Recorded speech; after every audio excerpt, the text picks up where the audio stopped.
Halo sahabat museum, salam sahabat museum. Museum di hatiku. Ya, bagaimana kabar Anda semua? Senang sekali rasanya bertemu kembali bersama saya Samantha. Dan hari ini kita akan menyapa Sobat Museum Benteng Vredenburg dalam podcast Vredenburg. Open your mind, open your eyes. Yes.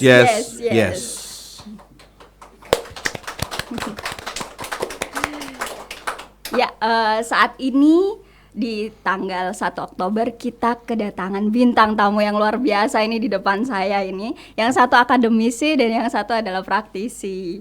Jadi tak kenal maka tak sayang, ini saya mau kenalan dulu ini Pak. Yang pertama adalah Bapak Agus Wigno, sebelah sini Bapak. Iya, boleh dilihatkan ke kamera Pak. Selamat pagi. Ya, dan beliau ini adalah dosen sejarah UGM dan beliau ini dosen saya juga. Dan yang kedua adalah Ketua Komunitas Yogyakarta 45, boleh dada Mas. Ya, dan ini Yogyakarta 45 ini adalah komunitas reenactment teatrikal sejarah yang memang dulunya juga pernah saya geluti ya Mas ya. Siap, iya. betul. Jadi Dulu ini ada adalah Samantanya dulu. Iya. Jadi ini adalah Mas Eko Isdianto yang memang biasanya dikenal dengan Mas Penyo. Mas Penyo, betul. Ya. Ya. Bagaimana kabarnya Bapak dan Mas ini? Monggo Pak Gus. Sehat ya. Sehat karena semuanya nih. tanggal muda. Ya, baiklah, kita sudah siap membedah tentang kesaktian Pancasila. Siap ya Pak? Siap. Ya. Dan jadi ada pertanyaan mungkin, bagaimana sih kenapa Pancasila itu sakti dan bagaimana lahirnya nama kesaktian Pancasila. Dan Vredenburg Podcast kali ini kita akan mengambil tema tentang kesaktian Pancasila. Apakah itu penting dan relevan untuk anak muda dan zaman sekarang?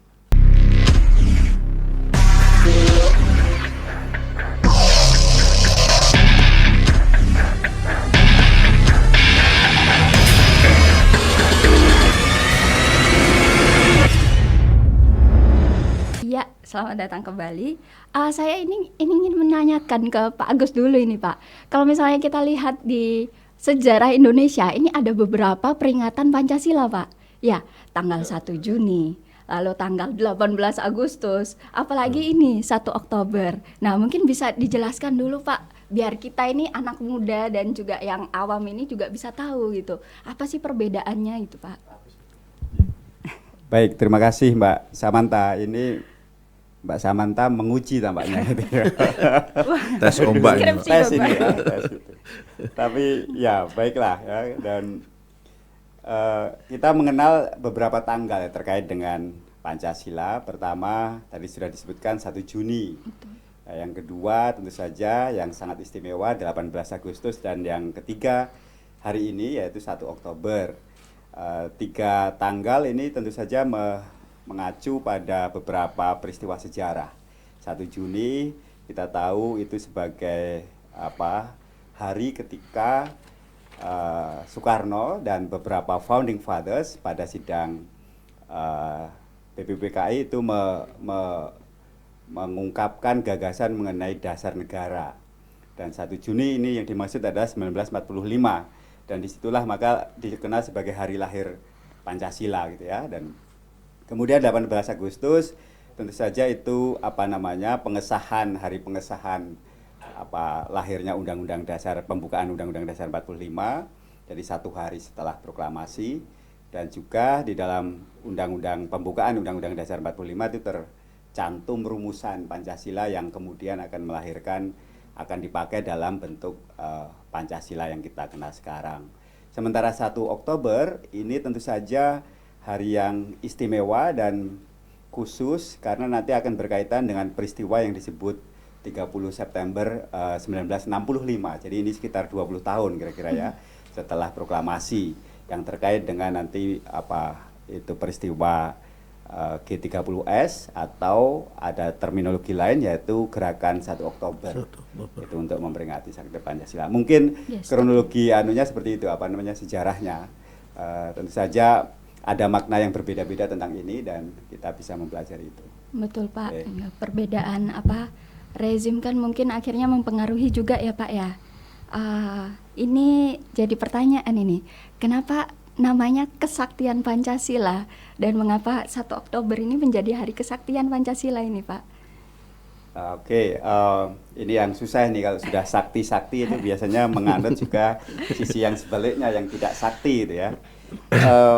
Tentu saja istilah tadi Mbak Samantha sudah menyampaikan itu terkait dengan pergantian rezim dan sakti dalam arti mungkin ini nuansanya mistis ya kalau sakti itu ya.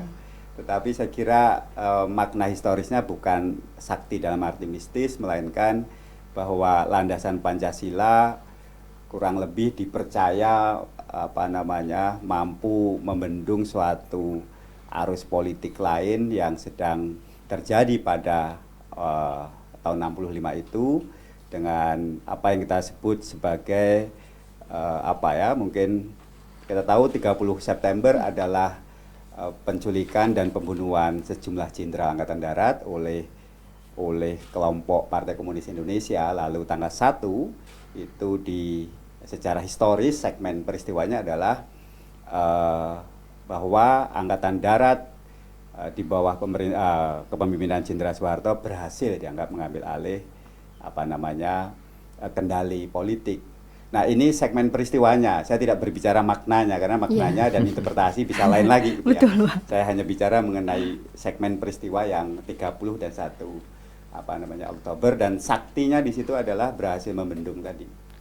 Membendung gerakan PKI ini menurut versi tertentu, dalam hari ini versi Angkatan Darat. Mungkin itu yang bisa saya sampaikan ya. Dan nanti kalau bicara interpretasi pasti akan lebih panjang dan betul, maknanya dan juga versi akan ada beberapa saya kira. Tetapi kita ambil dulu jawaban untuk pertanyaan mengapa disebut sakti. Sakti, gitu, betul Pak. Mungkin gitu ya. Nanti kalau panjang lebar kuliah 5 SKS gitu. Betul, Pak. Betul sekali. Nah, itu tolong saya juga diingatkan nggak terlalu panjang. Jadi ini kita beralih dulu ke Mas Panyo. Mas, kalau misalnya kita di Jogja ini kan ada monumen kentungan ya? Ya, betul. Itu kan juga ada museum itu juga didirikan sebagai memperingati dua jenderal ya Mas ya, dan kolonel dua perwira menengah. Perwira. Ya. Oh iya, Brigjen Katamso dan Kolonel Sugiono ya Mas ya pada waktu itu. Ya, waktu itu lanjut lagi. Nah, ini kalau misalnya dari segi komunitas pada waktu misalnya tanggal 1 Oktober bagaimana sih menyikapi Hari Kesaktian Pancasila? Apakah ada atau mungkin upacara atau apa dari komunitas itu sendiri, komunitas Jogja 45?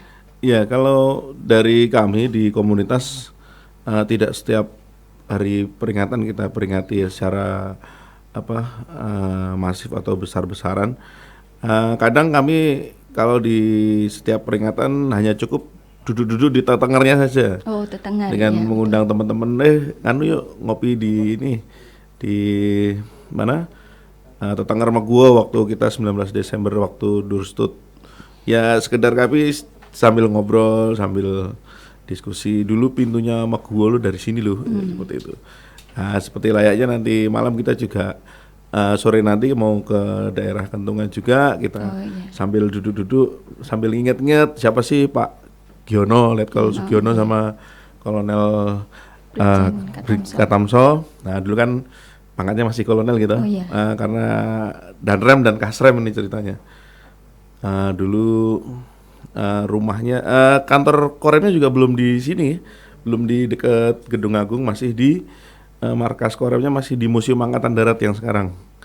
Dulu itu kantor Korem di mana Pak Katamso diambil, kemudian beberapa hari kemudian disusul oleh Pak Giono, Pak Katamso kemudian disusul Pak Giono di lokasi yang sama di daerah Kentungan, yang kemudian baru beberapa hari ditemukan dan ya menjadi salah satu wujud saktinya Pancasila, karena perwira menengah tersebut gugur sebagai pahlawan revolusi juga. Seperti itu. Momentum. Iya, betul, momentum di Jogja sendiri ada gitu loh. Mas, di monumen ini perempatan Kentungan itu kan. Iya, perempatan Kentungan nanti ke timur sedikit nanti udah terlihat ada Panzer Pancasila Saracen. juga, nah, itu di situ gitu. Lokasinya di situ.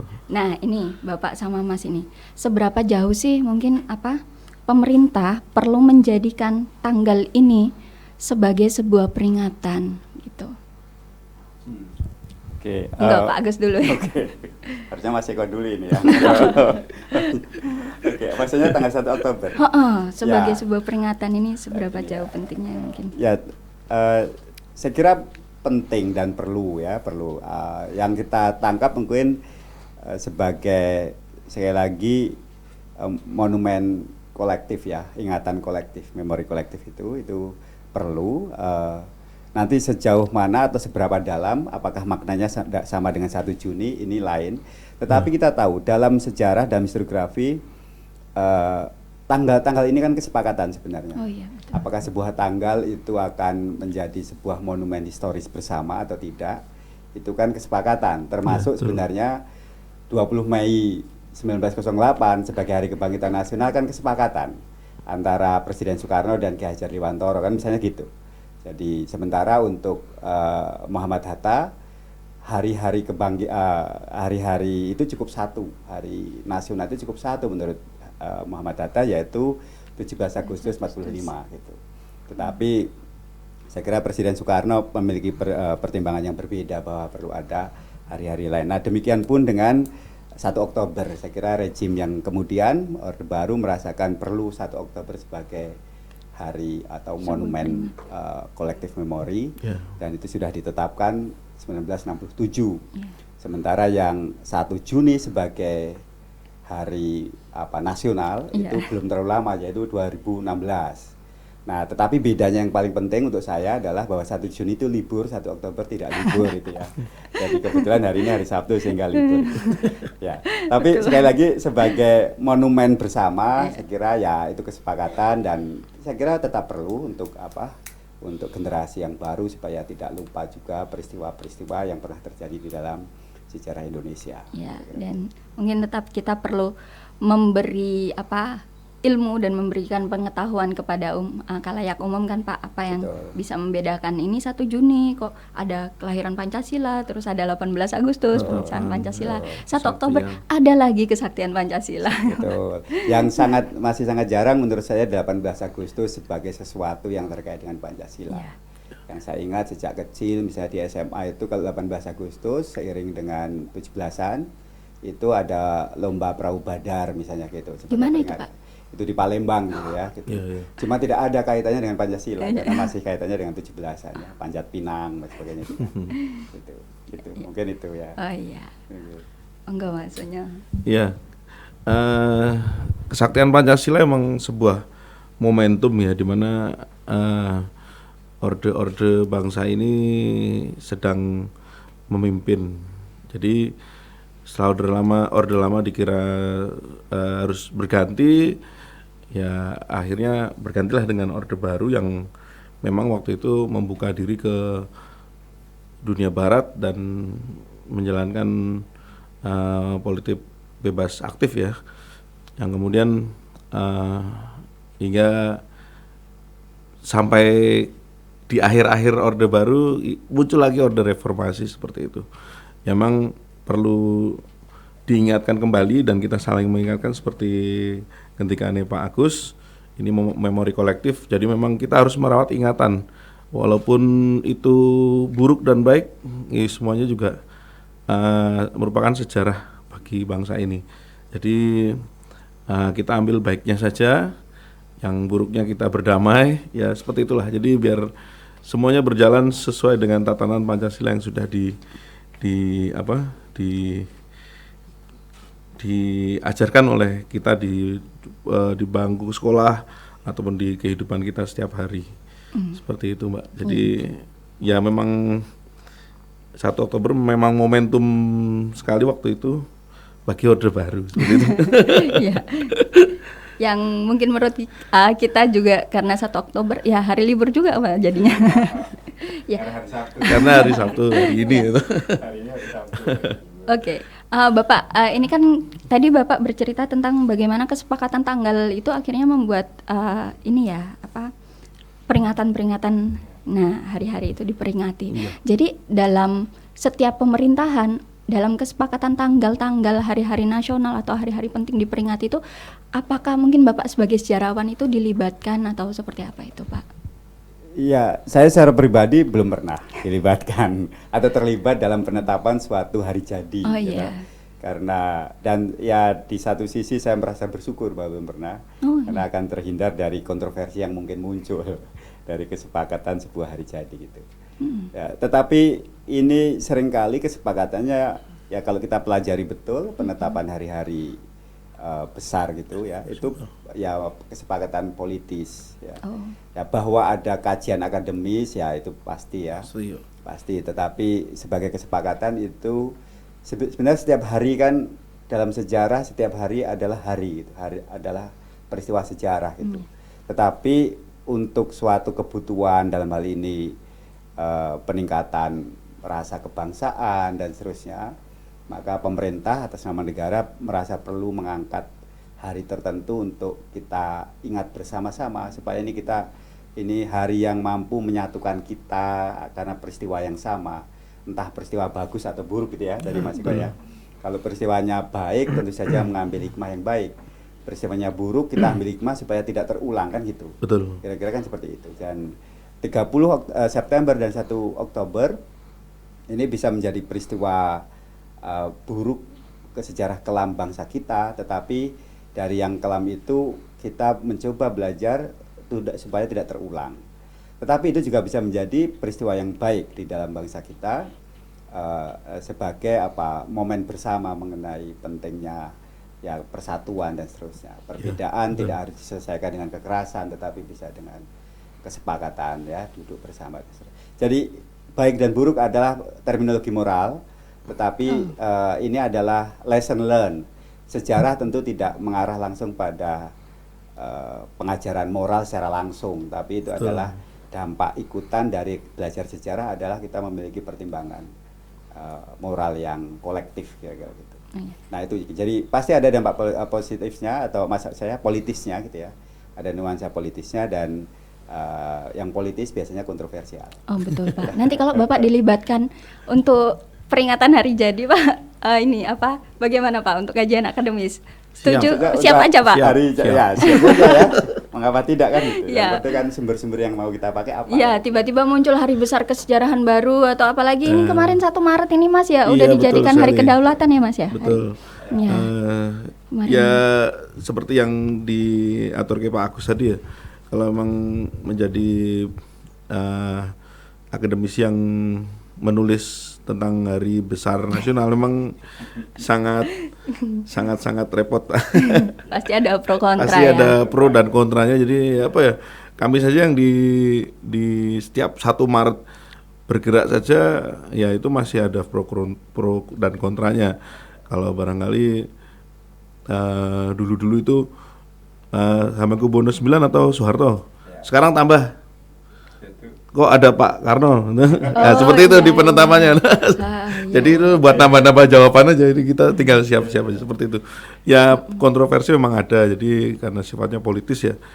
Nanti mau mana yang dibendung, mana yang di stop, mana yang diangkat. Seperti itu kan udah menjadi pertimbangan politis. Agus itu perso banget itu. Jadi waktu kami mendampingi tim akademisi untuk Seranum 1 Maret menjadi hari nasional saja, jauh-jauh seperti Pak Margana, Pak Julianto itu juga diajar berbagai pertanyaan kita juga, wah ya luar biasa sekali emang kepentingan politisnya itu luar biasa sekali seperti itu. Tapi ini Bapak sama Mas Penyo ini sebagai akademisi dan praktisi, apakah 1 Oktober ini terdengar gaungnya lebih luas mungkin, kelihatannya mungkin dari Bapak sendiri? Mungkin akhir-akhir ini tidak terlalu, khususnya setelah 98 kita tahu perayaan untuk 1 Oktober kan praktis dihentikan dan sejumlah sudah bertahun-tahun itu akan terhenti.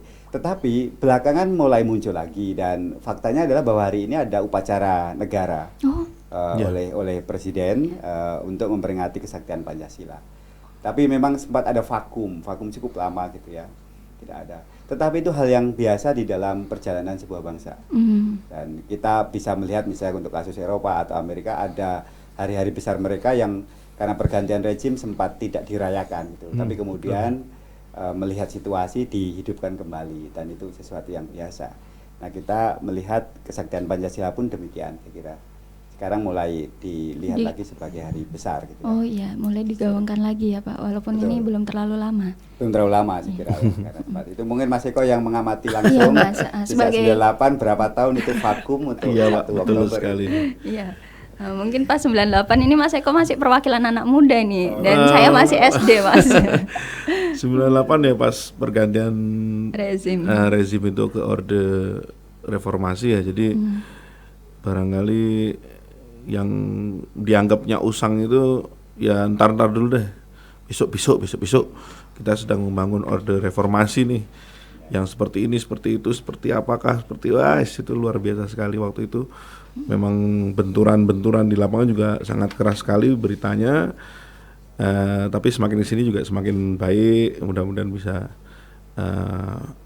cita-cita Orde Reformasi juga bisa terlaksana dengan baik. Jadi memang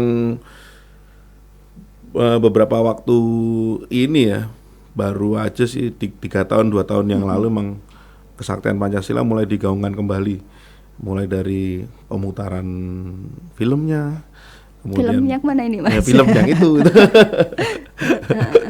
Gitu. filmnya Pak Arifin C. Nur gitu. Iya. Nah, itu terus Ya, tadi malam ada lagi ya. wah itu semua TV Pak, hampir semua televisi Pak. Oh Ya iya. paling tidak kan sama kalau di rumah mungkin Pak Agus dengan putra-putranya, saya juga dengan anak-anak, itu film apa ya?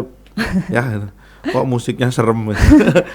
Ya ini tentara Indonesia yang jahat seperti itu ya. Jadi ya kita membahasakan apa ya, membahasakan berimbang aja juga susah sekali sebetulnya. Jadi ya mulai dari tahun-tahun terdekat ini memang diingatkan kembali dengan mengibarkan setengah tiang, kemudian 1 tiang full seperti itu, Mbak Sam. Jadi di masyarakat juga jadi tahu lagi tentang kesaktian Pancasila. Iya. Atau mungkin nanti kalau misalnya Pak Agus dan Mas Penya dilibatkan untuk pembuatan film baru lagi ya, versi yang lain mungkin ya. Siap aja ya Pak ya. Jadi ada perlu mungkin apa ceritanya, entah pelurusan sejarah atau yang seperti apa begitu. Ya. Terus begini Pak. Jadi ini Mas Penya nanti ini ada ini Mas apa? Semacam peringatan ya kecil-kecilan kalau misalnya kita mau ke. Kalau bagi kita sih Monumen dari sederhana dulu aja, karena emang kita nggak bisa memaksakan setiap hari peringatan harus besar-besaran. Jadi hari ini saya teman-teman berkegiatan di Man 1 Bantul. Nah, nanti setelah dari Man 1 Bantul kita juga ada malam janjian di Nanggulan. Nah di antara sore itu nanti kita ke mana Kentungan ya, sekedar sambil ngopi sambil mengingat Pak Giono tuh dulu ajudannya Pak Harto loh.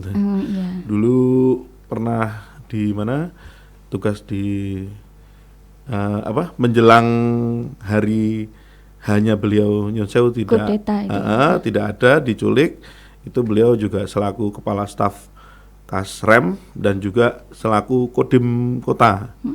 Jadi beliau mencari-cari Pak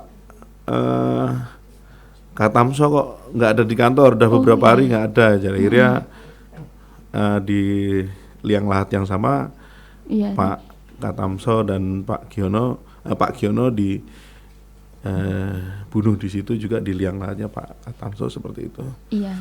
Dan akhirnya kan batalion yang dulu sebelum yang sekarang itu di breakdown dan dihapus. Batalion L kalau nggak salah itu di Kentungan sana, dan sekarang memang sudah sudah jadi batalion 403 nih. Karena duluan masih banyak sekali batalion-batalion yang ya sifatnya masih liar-liar gitulah. Berarti itu posisinya ini ya Mas ya. Kejadiannya di mana itu Mas? Di Kentungan sana saja di Tetenger itu. Iya. Karena mereka dijemput di kantornya di Museum Adi yang sekarang. Dulu itu kantor Korem dulu. sebelum pindah musim ke sini. TNI AD itu kan, Ya, Mas. itu setelah MTTKR, kemudian jadi Makorem waktu Pak Giono dan Pak Katamso bertugas. Kemudian beliau diculik, yang kemudian dijadikan Tetenger sekarang di Kentungan itu sebelah selatannya Yonif. Oh, iya, iya. Nah itu pas jalannya belok seperti itu. Iya. Nanti kalau udah ada panser kelihatan itu di situ Tengernya. Dua perwira ya Mas ya? Ya, dua Yang- perwira menengah yang Jogja punya, yang Iya. gugur juga di mana? Di peristiwa revolusi ini. Ya, yang namanya diabadikan menjadi nama jalan. Betul, kalau kita ingat-ingat, kadang kan kalau anak saya kan sering saya ajak ke Museum Radebek nih Pak nih. Jadi sering tanya, Pak Dirman, ada jalan Sudirman di mana? Oh di sana. Terus sering tanya juga, Pak Panjaitan itu siapa ya Pak? Oh, iya. Banyak nama Iya, jalan banyak memang ya nama-nama. Mas ya. Jadi banyak nanya, ya alhamdulillahnya bisa jawab gitu Pak. Mas Soeharto itu bukannya Pak Harto, bukan, beda lagi. Oh iya. Seperti itu.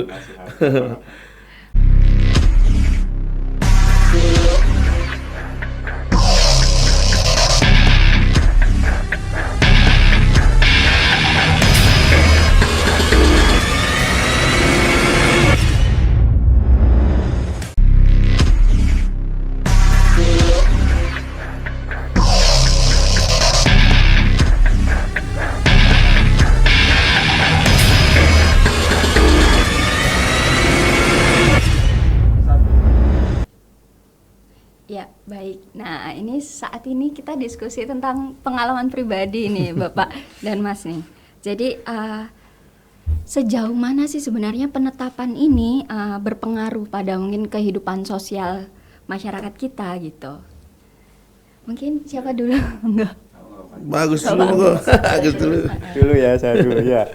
Oke, terima kasih. Ini kalau pada masa Orde Baru sangat besar, saya kira pengaruh itu secara langsung. Karena apa? Karena 1 Oktober menjadi momen, sebenarnya mulai 30 September. Tadi Mas Eko baru saja menyebutkan soal film. Jadi pada 30 September masa Orde Baru, anak-anak sekolah wajib menonton waktu itu TVRI untuk menyaksikan film G30S. Lalu nanti tanggal 1 Oktober ada upacara bendera seluruh anak sekolah, dan tentu saja karena itu upacara bendera maka menggerakkan elemen masyarakat lainnya, misalnya kelompok veteran misalnya gitu, ikut upacara kesaktian Pancasila. Jadi pada masa Orde Baru saya kira hari 1 Oktober sebagai Hari Kesaktian Pancasila menjadi peristiwa atau menjadi agenda masyarakat karena peran negara yang mewajibkan itu. Nah, lalu kita tahu politik berubah, sempat hilang. Lalu sekarang saya kira untuk hari ini yang ikut upacara saya kira terbatas, yaitu para pejabat negara, dan pagi-pagi itu teman ngabari ada upacara di kantornya seperti itu ya. Dan sementara di tempat lain saya kira anak-anak sekolah ya tidak upacara dan seterusnya. Kemudian menonton film itu juga tidak lagi, dan sekarang sudah ada versi lain juga saya kira, dan seterusnya. Tetapi inilah yang disebut saya kira jiwa zaman. Jadi karena ruang partisipasi, ruang kemerdekaan individu itu mulai betul-betul berubah, dan itu salah satu yang dituntut dari reformasi, maka 1 Oktober ini menjadi bermakna dengan cara mengundang kesadaran publik, mengundang kesadaran anak-anak muda dan sebagainya.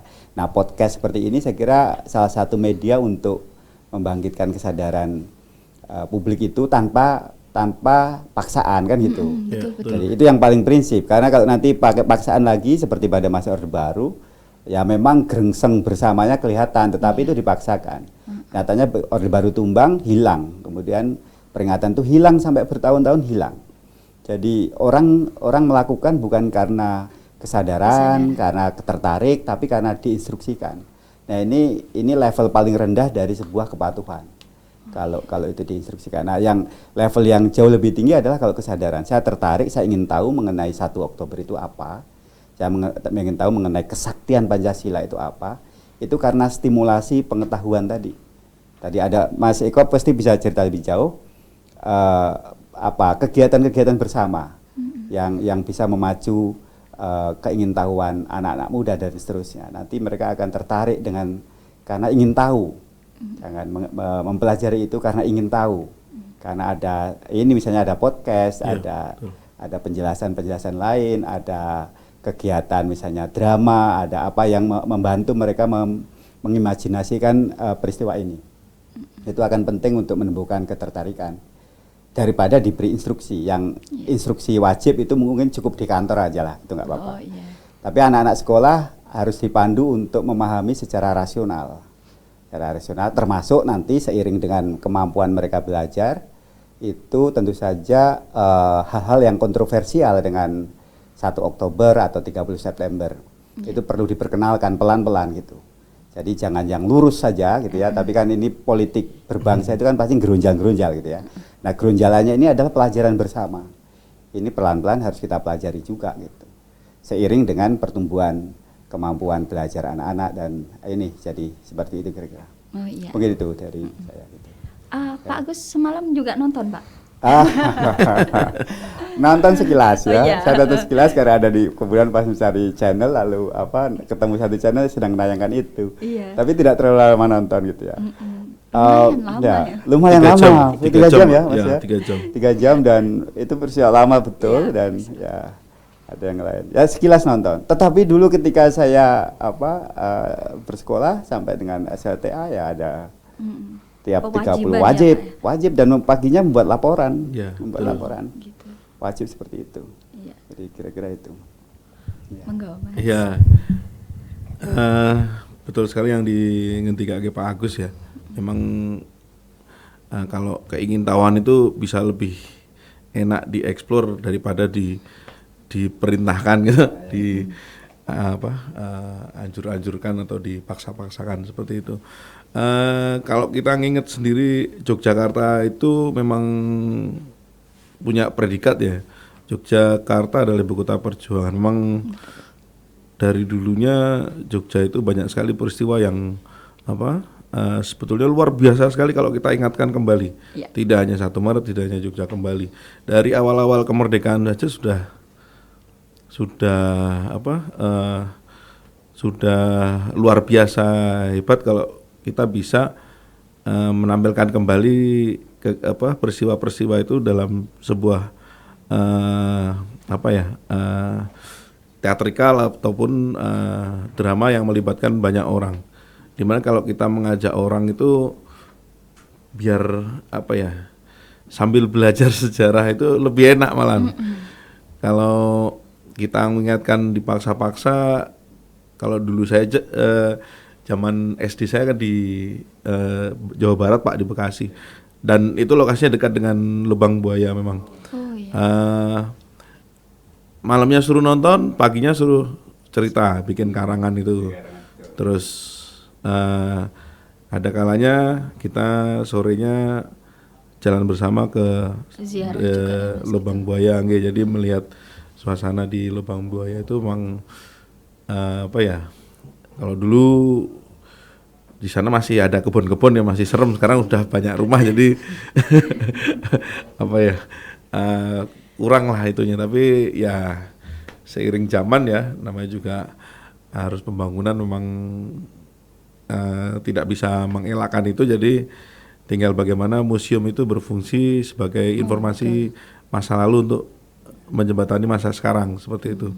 Jadi peristiwa kelam, peristiwa kelabu, di mana itu dinarasikan untuk penguatan karakter anak-anak bangsa untuk bisa menapaki masa depan bagi negaranya itu sendiri. Jadi kayak Frederick semua punya diorama yang komplit, dengan narasi yang luar biasa hebat, dengan teknologi. Nah itu sebisa mungkin kita bisa mengedukasi masyarakat ataupun anak-anak sekolah yang datang ke sini, untuk mereka juga punya bekal nih, bahwa mereka punya sejarah yang luar biasa, punya Pancasila sebagai way of life-nya untuk berkehidupan, berkebangsaan dan bernegara, bermasyarakat apalagi gitu. Layaknya masyarakat kayak saya dan Pak Agus memang harus rajin-rajin ya gotong royong ya Pak ya, kalau ada pengumuman gotong royong minggu pagi ya kita datang seperti itu. Ada ronda ya kita ikut ronda, itu juga ya walaupun fungsinya ada yang sering bilang apa pencurinya aja datang jam 3 rondanya selesai jam 12 gitu. Ya gimana yang penting kan ronda gitu. Yang penting kan kita juga sama-sama menjaga keamanan niatnya seperti itu. Ya kebersamaan di masyarakat seperti itulah yang akan melatih kita, membuat kita untuk peduli satu sama lain ya, sebagai anak bangsa. Jadi memang dari peristiwa yang seperti 1 Oktober ini jadi momentum sebetulnya untuk kita bisa merdeka berwindu-windu lamanya ke depan seperti itu. Ya. Nah ini Pak Agus dan Mas Penyo ini kan sudah melewati beberapa tahap pemerintahan era Soeharto, era Pak Habibie, lalu Gus Dur, Megawati, terus ke SBY dan ke Pak Jokowi ini. Lalu mungkin ada perbedaan bagaimana jadi ini pengalaman pribadi Bapak dan Mas ini, bagaimana pengalaman Pak Agus ini dalam memperingati 1 Oktober. Mungkin waktu dulu Bapak umur berapa Pak pada waktu era Soeharto. Nah itu bisa dijelaskan Pak pengalaman Bapak pada waktu itu 1 Oktober karena wajib kan. Jadi apa yang Bapak lakukan pada waktu itu pengalamannya? Ya, saya harus katakan masa formasi saya sebagai pribadi lewat pendidikan formal itu sepenuhnya di masa Orde Baru. Karena saya lulus S1 97 dan Soeharto turun 98 gitu ya. Dan itu kan berarti artinya saya sejak SD pada masa model pendidikan Orde Baru, dan itu yang besar sekali misalnya soal upacara bendera ya, duluan wajib setiap hari Senin gitu ya. Dan kita anak SD, anak SMP sudah dilatih ya sejak kecil untuk upacara bendera dengan disiplin baris berbaris gitu kan. Kemudian tidak boleh ada salah dan seterusnya. Kalau sekarang masang misalnya tali bendera terbalik gitu ya, itu sekarang paling viral saja, atau mungkin talinya itu nyangkut, ada yang naik, itu menjadi jirat yang viral. Kalau dulu dihukum. Kalau salah itu dihukum setelah upacara atau push up atau apa, pasti dapat hukuman. Walaupun itu SD SMP Pak? Iya, pasti ada hukumannya. Kalau anak SD hukumannya ya lari misalnya, lari lapangan atau apa. Tapi pasti ada respon dari guru pembina setelah itu ya. Bukan guru pembimbing tapi pembina, itu bedanya dulu ya. Dan kalau upacara nanti di tingkat kecamatan pasti ada elemen babinsa atau militer atau apa namanya di tingkat kecamatan namanya. Itu yang ikut di dalam upacara bendera pasti. Nah, 1 Oktober selalu diperingati sebagai hari yang sakral tadi. Hari yang sakti dalam arti sakral, bahwa itu semua harus ikut, anak-anak sekolah harus ikut ya, dan tadi elemen masyarakat itu pasti juga ikut sebagian gitu ya. Gitu. Nah, dan itu terus mengalami itu, artinya dan itu ditambah lagi beberapa hal lain, misalnya pelajaran PSBB, pelajaran PSBB itu PPKN kemudian PSBB itu pendidikan sejarah perjuangan bangsa. Itu dulu ada PMP, pendidikan moral Pancasila, di satu pelajaran, ada pelajaran baru namanya pendidikan sejarah perjuangan bangsa. Nah, ini tadi Mas Eko cerita soal yang itu teatrikal saya ingat mungkin PSBB ini isinya diajak oleh bu guru itu main perang-perangan gitu. Kami kelas SD kelas 5 atau apa gitu. Betul sekali Pak. Menelusuri apa gitu ya. Ya untuk medium pembelajaran sih asik gitu ya. Cuma bahwa yang diajarkan adalah cerita revolusi, cerita bagaimana para pejuang 45-49 itu bertempur melawan Belanda dan seterusnya. Ini sekali lagi ini model interpretasi saya kira pada masanya. Nah, setelah 98 itu kan hilang. Kemudian saya harus mengaku juga bahwa meskipun belajar sejarah, belajar dan mengajar bidang sejarah gitu, pada momen tertentu setelah itu untuk ikut upacara bendera ya malas. Rasanya ogah gitu loh. ngapain panas-panas dan seterusnya gitu. Dan itu gitu kan. Dan saya tidak melihat relevansi itu dengan nasionalisme pada saat itu kan gitu. Jadi mengapa? Ya karena sebelumnya selama hampir seluruh masa sekolah saya hampir tiap minggu, praktis tiap minggu upacara bendera wajib, nggak boleh telat, nggak boleh absen gitu ya, kecuali sakit tentu saja. Kalau tidak ikut pasti dapat hukuman ya, dan seterusnya dan seterusnya. Maka tadi kembali ke yang tadi, kalau sesuatu dipaksakan itu akan ada titik jenuh, dan sejarah banyak bangsa membuktikan itu. Jadi sejarah banyak bangsa membuktikan itu. Kalau itu dipaksakan, diindoktrinasikan, ada titik jenuh. Dan nanti kalau udah titik jenuh itu backlash itu backfire, memukul balik. Lalu orang jadi nggak mau gitu, ogah gitu. Dan itu dalam hal tertentu bisa dipahami karena orang jenuh. Nah kalau kejenuhannya itu kolektif dan itu disertai dengan ketidakpuasan lainnya, ya ini bisa menjadi momen besar perubahan bangsa ya toh, momen revolusi yang lain kan gitu. Sehingga saya kira meskipun sempat vakum lama setelah reformasi itu pendidikan ini upacara 1 Oktober ini hilang gitu ya. Nah sekarang mungkin ya mulai muncul lagi, dan ini bagus sekali mulai kita perkenalkan lagi, mulai kita bahas lagi gitu ya, dan pelan-pelan. Mungkin itu pengalaman pribadi yang tidak terlalu pribadi juga, karena saya kira orang di generasi saya akan mengalami hal yang sama kurang lebih. Iya, tapi mungkin di zaman sekarang kita lebih ke menumbuhkan kesadaran aja ya Pak ya. Kesadaran itu penting. Kalau orang mulai sadar, mulai tahu gitu, dia akan mencari sendiri, mencari. Dan ini zaman internet. Betul. Zaman internet, orang akan sumber belajar kan dari mana-mana katanya gitu ya. Nah, yang perlu dilakukan adalah memancing keingintahuan itu, yaitu supaya nanti orang mencari ya gitu. Ya.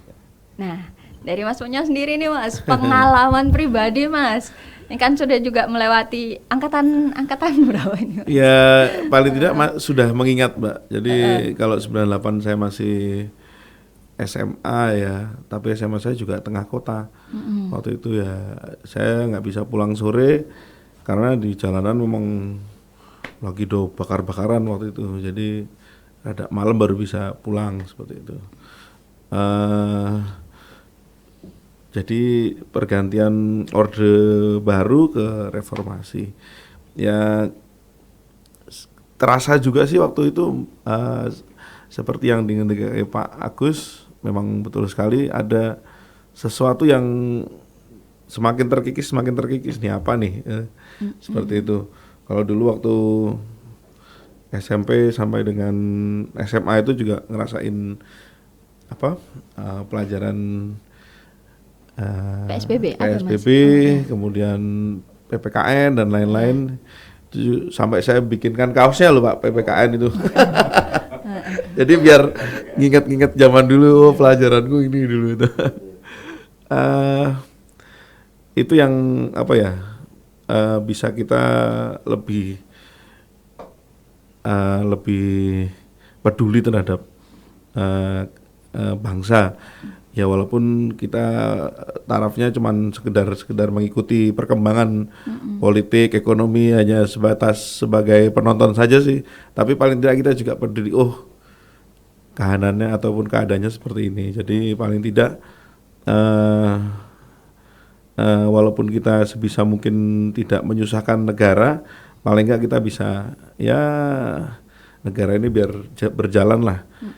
Berjalan dengan damai saja itu sudah luar biasa. Jadi tidak harus berdarah-darah, tidak harus memaksakan suatu kehendak ataupun tidak gontok-gontokan antara golongan yang lain. Walau ya kalau kita ingat di 1 Oktober peristiwa sebelumnya memang itu seperti ada sebuah pemaksaan dari ideologi tertentu ya. Jadi yang perlu kita sadar dan ingat-ingat adalah sejarah itu baik, ideologinya aja yang belok gitu. Ideologi itu baik, sejarahnya aja yang kelam kebalik. Jadi ya kebalik-balik. Nah, seperti itulah. Jadi ada paksaan yang memang terbentur-bentur. Jadi kita harus ingat-ingat sama anak bangsa, paling tidak kita bisa bertanggung jawab sebagai masyarakat umum, atau kalau kalau sebagai tentara ya memang harus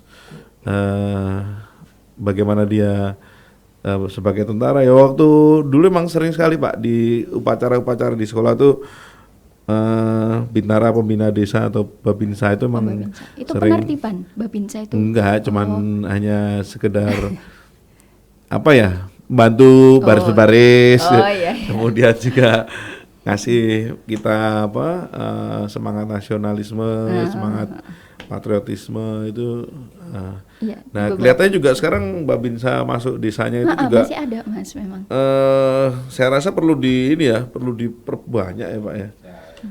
Karena kalau kami hitung dari jumlah personil di Koramil ataupun di Polsek itu memang berbanding terbalik, dan kalau saya lihat di lingkungan kami di Jogokarian, Babinsanya juga sangat aktif sekali juga di Nyusewu, di Masjid Jogokarian itu saya juga sering ketemu, terus sering saling sapa karena kita juga dari komunitas juga bekerja sama dengan Kodim Korem dan Kodam 4 juga Pak. Jadi kita kan sama-sama mengenal, jadi sering ketemu. Pak, ya Pak, kadang ya ngeteh dulu gitu. Seperti itu. Jadi seperti Sam pernah ikuti ya, kalau kita kan dengan tentara-tentara itu malah sudah seperti biasa dan dekat. Jadi emang kadang pengalaman-pengalaman beliau di waktu masih di mana, di organik juga sering diceritain. Oh dulu saya di Papua, dulu saya di macam-macam seperti kan. Jadi cerita inspiratif buat teman-teman di Jogja 45 yang masih muda-muda nih Pak,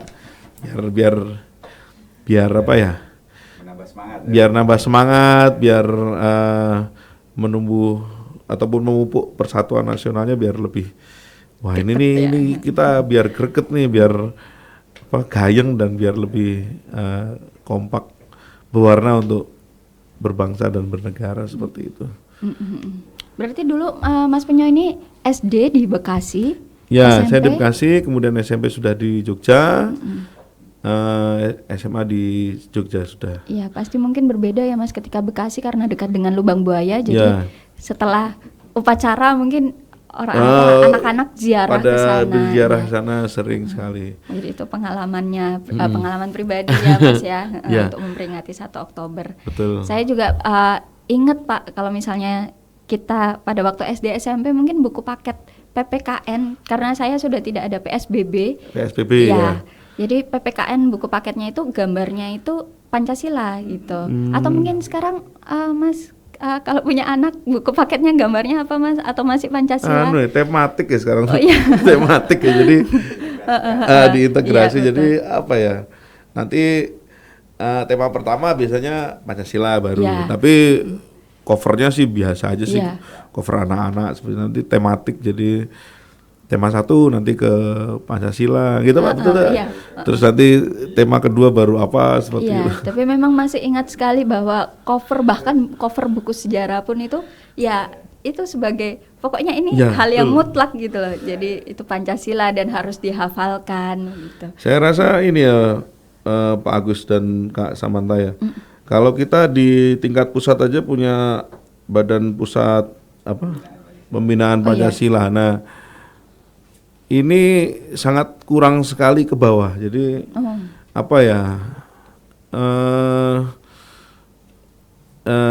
acara-acara yang sosialisasi sampai ke bawahnya itu sangat kurang sekali. Jadi kami berharap sekali dari pemerintah yang sekarang bisa lebih digiatkan kembali, diingatkan kembali, sama-sama kita sambil merawat ingatan. Kita punya pedoman kehidupan bernegara dan berbangsa dengan Pancasila. Kita sudah teruji dengan tanggal 22, 18 dan 1 ini, jadi memang betul-betul yang namanya sakti kan mesti udah diuji tuh Pak.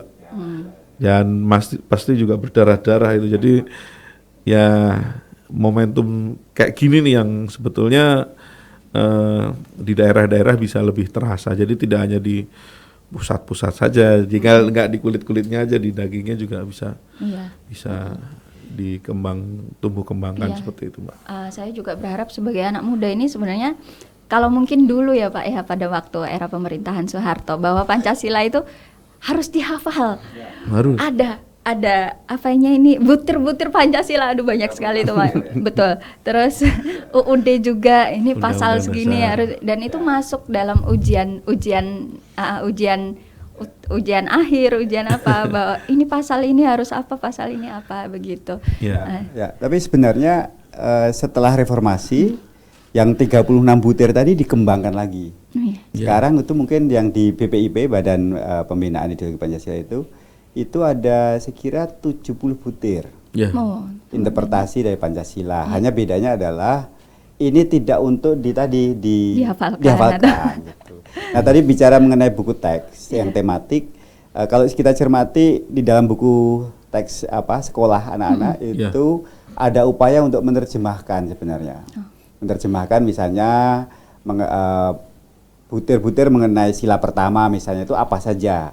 Nah, nanti implementasinya dan bentuk apa, nah itu diterjemahkan di dalam buku teks. Kemudian yang sila kedua pun itu interpretasi utama pokoknya apa saja gitu. Nah, nanti poin-poin itu diambil lalu diterjemahkan sesuai level pendidikan anak itu, atau kelas 1, 2, 3 dan seterusnya di SD.